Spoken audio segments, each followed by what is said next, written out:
what we can do is we can actually save and load selections. So to do this, we're first going to make a selection. So I'm just going to go to the Marquee Tool here on the left, or the shortcut for it is M on both Windows and Mac.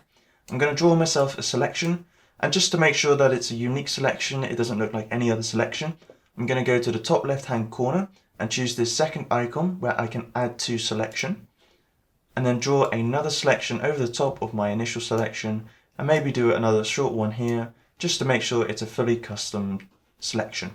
I'm now going to go back to this one so I can move my selection. And so what we're going to be doing now is actually saving our selection. So if we're ever in a position where we have made a selection, we've spent a long time making a very difficult and complex selection, but we found out that we actually don't want to use it right away, but we'd rather save it for later. What we can do is we can go to Select on the top left hand corner, then go to Save Selection. It's then going to ask us what document we want to save it in. At the moment I haven't saved my document, so it still says Untitled 1. But for you, if you've already saved your document, it'll be the document name here. And then we can name our selection. So I'm going to save my selection as Sample Selection. And now I can press OK. And now it has saved my selection. So if I now deselect this selection, and just to confirm that I'm not going to be selecting anything, go back to the Move tool.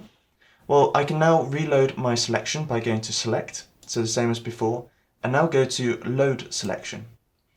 And as you can see, it's already loaded the only selection that we have already saved, which is Sample Selection, the one I just made. You have the choice to invert your selection if you so wish, and then you can press OK. And now as you can see, it's remade my original selection exactly to how I wanted it.